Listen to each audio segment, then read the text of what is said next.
Weezy out of here. Weezy. Look at this way. Let's go.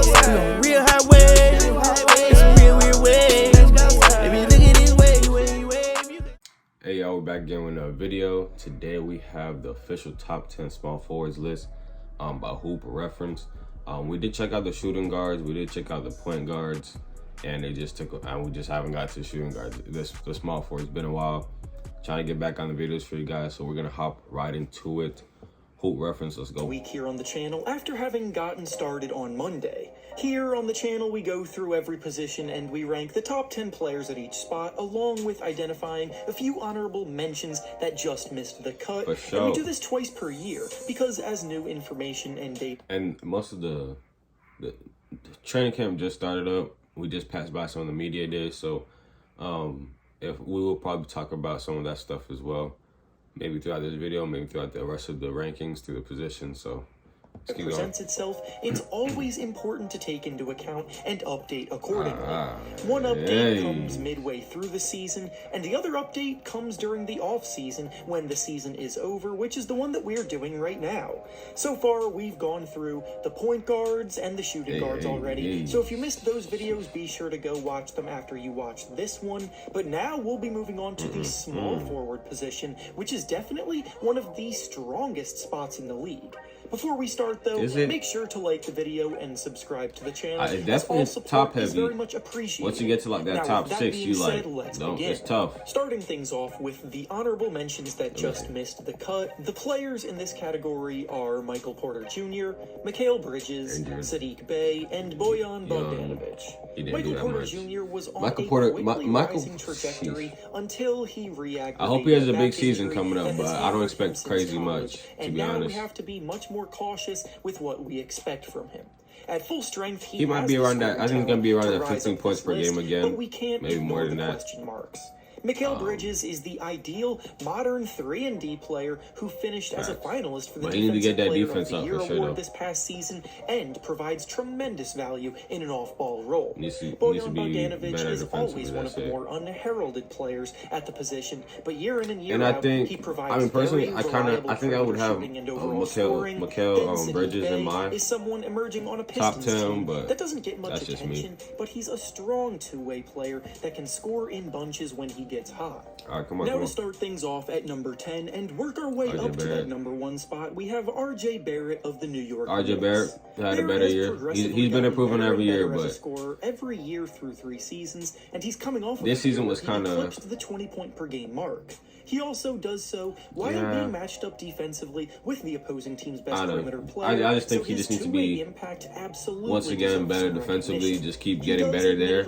Need to continue to work on his overall needs to work on the handles. And he has stretches where his shooting efficiency dips, but there's a lot to like in RJ's game at just 22. You got Stephen A. over here complaining about he keeps going left. So we have OG Anunoby of the Toronto Raptors. OG, yeah, for sure. Anunoby is another player who we have seen get better and better every single season. OG at 9, I'll take it. In the league, and as he enters his prime years, could be in for an even bigger breakout over the next few seasons.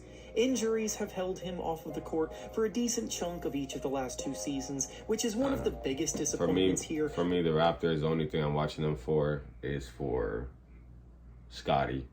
I picked Scottie to be my Rookie of the Year beginning of the last year before the season even started. I'm glad that he won it because he's really good.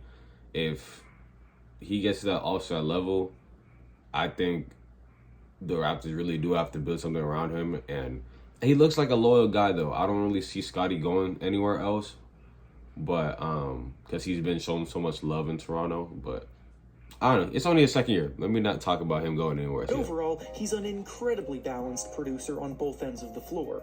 Anunoby has shot about 38% from 3 over the last 3 seasons combined. He averaged 17 points per game last year. He's a much improved player in terms of creating defensively. He's great, while also being a very good spot-up shooter. And defensively, he gives the Raptors a versatile competitor that can capably defend multiple positions. Next up at number 8 is Andrew Wiggins of the Golden State Warriors.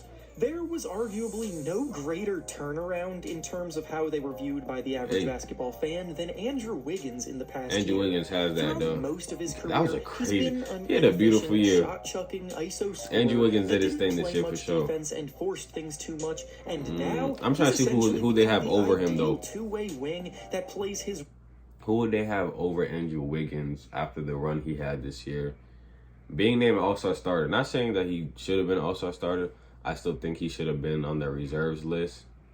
But I don't know, with the way the West was, I don't know if there was not really many full. What are the forwards? I don't know. Maybe I'm not thinking. I think I'm missing someone. But Andrew Wiggins, the first half of the year was All-Star caliber. So I'll have to say that. And that hurricane coming, y'all. That hurricane Doesn't coming. try to do too much anymore. Oh, He was a shoot. massive factor in the Warriors winning the championship this season, as his defense disrupted some top talents along the way, such as Luka Doncic and Jason Tatum, on the biggest stage, all while averaging about 17 points a night throughout their run. He embraced an entirely different role and thrived in it, and now deserves all of the flowers he's been getting. Up next at number 7, we have Chris Middleton of the Milwaukee Bucks. Middleton had a slightly down year this season, seeing a tiny dip in his Slightly overall down shooting year. splits after being one. Then he got injured. You never so know what opportunities life will send your way. But if you have moderate slightly injured. I mean, he not slightly injured. He did, his numbers did dip a little bit. Not really much of an All-Star season, and then he did get injured. So The most efficient volume scorers in the league the 2 years prior. And then, unfortunately, to But- cap it off, he was injured after 2 playoff games and missed the team's series rough. against the Boston rough. Celtics.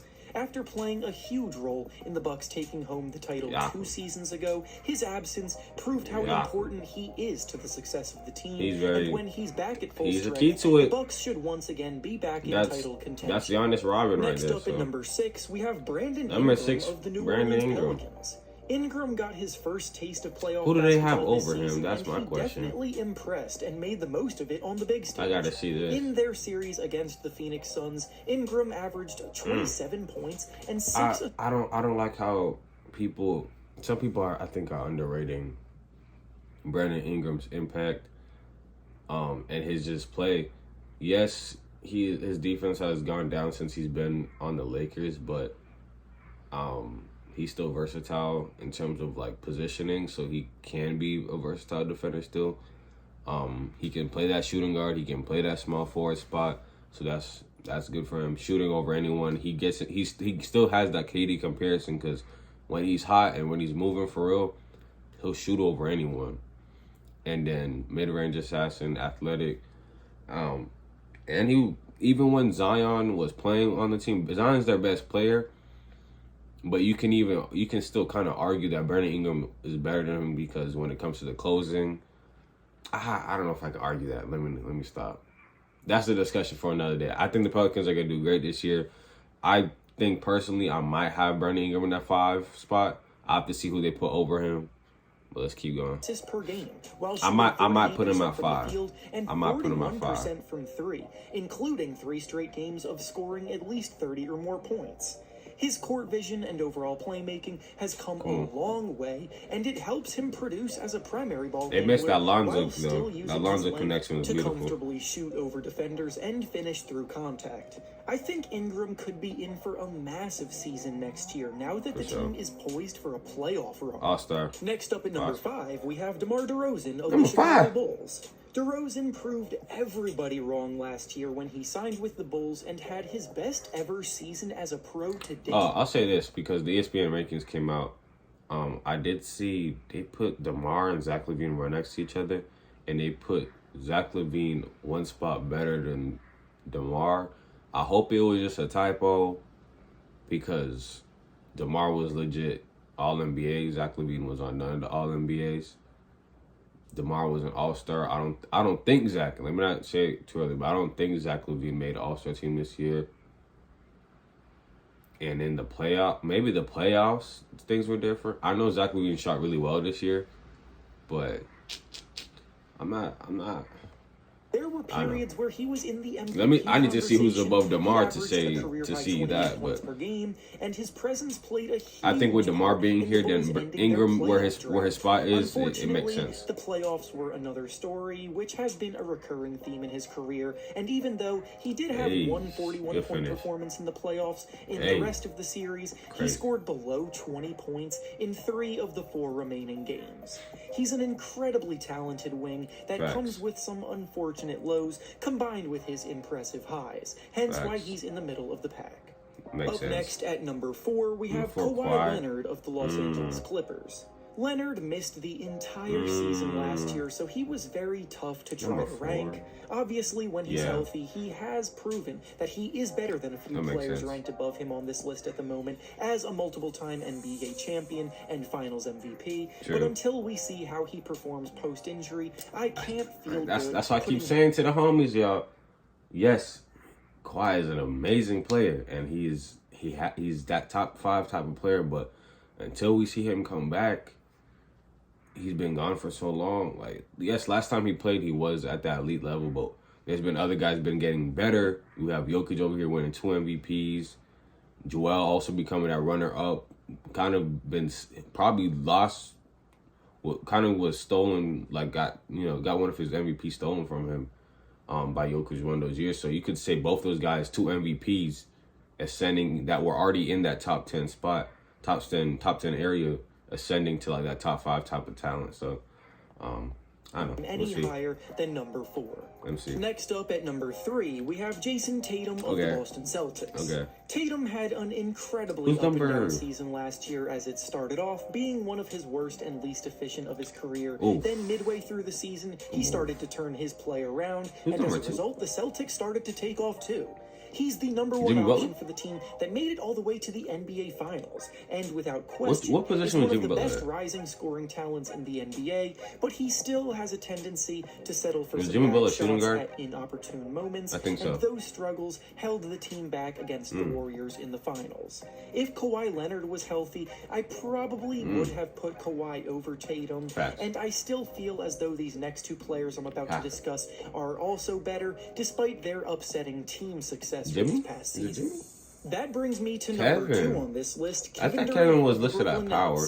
I know the Nets got eliminated by Tatum's Celtics in a sweep, but I feel like it's lazy to use that as reasoning for putting Tatum above Durant. The Celtics were a deep team that dominated defensively across the board. And if you guys did not see the ESPN rankings, they put Jason Tatum over Kevin Durant, which is beyond me, but because of, I guess they're really putting it on that one series because they got swept, but I can't do it. I can't do it, bro. Production from all 8 players in their rotation. And they probably got LeBron at 1. Were a train wreck, which I'll take. across the board. LeBron at 1. Durant definitely did stink up the joint in that series. Don't get me wrong, but I won't overreact too much. I could kind of best players in personally the entire league for about a decade. Personally, I could interchange the LeBron and Kevin Durant spot because of both of them Well, KD got swept in the first round. Their team was supposed to be a play-in team. LeBron's team didn't even make the play-in, and they both put up 30 during the season. Both were injured half of the season, so I don't know. And finally, at number 1 on this list, we have LeBron James of the Los Angeles I still get it, though. I understand It's crazy to think that LeBron could still be performing at a level to be ranked here at his age, but when you have a season averaging 30 points, 8 rebounds, and 6 assists, shooting 52%, that's what I'm saying. Like, I really could give LeBron the edge still, because it's like a train wreck too. He does have the other stats to help him out. But Anthony Davis was both a shell of himself and always injured. 19 years into the league is crazy. Did not fit in at all on the team, and the pieces I think Kevin's going to his 15 or 14. I don't know. LeBron definitely. Anyways, y'all, we already know everything about LeBron. We don't have to get into it more. KD, we got LeBron, KD, Jason, DeMar. I missed another. Who's the other? Who is the other? Who's the other one? Kawhi. Oh yeah. I'll be forgetting Kawhi, that small forward spot. Anyways, y'all, if you did enjoy the video, leave a like, comment, subscribe for more videos like this. Tell me down below what you think of the video, who you rank, what are your rankings, in terms of small forwards. And I'll catch you next time. Peace.